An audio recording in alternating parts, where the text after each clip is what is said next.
If you're looking around for a video doorbell, definitely consider the Nest Hello. It has one of the best image qualities we've seen and is a worthy competitor to Ring's Video Doorbell 2. And a recently introduced new subscription option makes the ongoing running costs now more affordable than ever. One of the hallmarks of Nest's security camera systems is the superb image quality, and in that respect the Nest Hello does not let the family down. We got a great image during the daytime. It dealt with areas of darkness and brightness really well, and even when the sun was shining directly into the camera, it didn't wash out the image. But the image resolution suffers as you go down in quality. This is the high quality mode, a resolution of 1600 by 1200. That actually makes it horizontally a higher resolution image than a high definition video picture, but it's been cut off at the sides. Instead of being widescreen 16 by 9, it's 4 by 3, and that actually makes a lot more sense for a doorbell when most of the things you're going to be looking at are standing upright rather than worrying about what's going on at the sides. But at medium and low quality, the resolution drops further. Each of these modes has an effect on the amount of streaming bandwidth they use. More about that later. There's also an infrared night vision system in there. Some small infrared lights will illuminate and give you that grayscale night vision image that a lot of security cameras deliver. When I was testing this, one of the things I did discover was that when my porch lights went on, it provided enough light for the camera to sometimes switch to color mode, thinking it was daytime. This is the only video doorbell that's done that so far, so it's probably an indication of a good sensitive image sensor inside the device. The doorbell video lives at the top of the Nest app. You can easily see here the difference between it and the widescreen video from other Nest cameras. Clicking on the video brings up a list of events it's seen, and you can click on one of those to watch what happened. When you do go into that list and look back at things that have happened, the amount of time you can look back depends on the subscription that you have. There is a free option with this where you can see live video and snapshots from the last 3 hours, but that's not particularly useful, so you're probably going to end up subscribing. The good news is that Nest's subscription plans have just been added recently with a lower cost plan. For $5 a month or $50 a year, you get video from the last 5 days. There's a big difference also between Nest and its competitors. The competitors are out there looking for motion and looking for movement and storing in the cloud just clips when it detects things happening.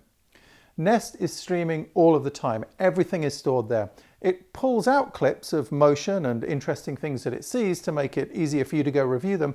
But if it didn't detect something, if it missed something, the video is still going to be in the cloud. With the competitors, that video is not there. So the 5-day history that you get with Nest is a true 5-day history. There are other plans. There's a 10-day and a 1-month plan. Also, if you have any existing Nest devices, then the subscription price for subsequent cameras is halved. So it's only going to be $2.50 if you add a Nest doorbell to a system where you already have Nest cameras. When it does detect something, you get alerts by email or by push message or by both.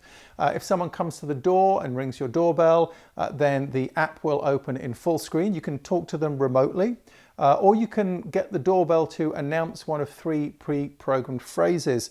It's a good idea, but we found the pre-programmed phrases were pretty specific to certain things that might be going on, so maybe not totally useful in all situations. At the moment, there's no way to add your own programmed phrases to the doorbell. You can also set detection zones. These allow you to restrict detection of movement to certain parts of the video image, useful if, say, cars are always driving by and setting things off. But the detection zones are only programmable through the web interface. You can't program at the moment through the smartphone app. Nest is a unit of Google, so of course it integrates wonderfully into Google Home and Google Assistant. There's a setting on it where you can tell it to use the speaker in Google Home to announce that someone's at the door. When that's flicked on, then when someone presses the doorbell, even if you can't hear the doorbell, Google Home nearby will tell you that there's someone at your door. It is constantly streaming, as I already mentioned. That is going to have an impact on your home internet connection. If you have a fast connection, if you have lots of bandwidth, you don't need to worry about it. But if you have a slower connection or you have a data cap, then you're going to want to consider this too. Installation was really easy. Has a great metal bracket to fix to the wall, which is unusual. Most of the competitors are plastic. Getting it on the wall was very simple. The most fiddly part actually was hooking up this thing they call a Chime Connector, which is something to do with power regulation from your doorbell. You put it up in your doorbell chime box, and because it has that little plastic box there, it can be a little bit fiddly to sort of jam in and get the cover case back on the doorbell chime. But I managed to do it, and then everything worked wonderfully. So that's the Nest Hello. We love the image quality. Love the build quality of the unit itself. The app is great and it integrates really well into Google Home and Google Assistant. And the subscription prices have come down with that new plan, so we're not complaining as much about the ongoing running cost as we used to. We are scoring it 4 out of 5. But if you're buying a video doorbell, it's not the only one out there, so check techhive.com for reviews of all the current video doorbells on the market. If you like this video, please subscribe for more reviews of the best smart home devices, and don't forget to check out techhive.com.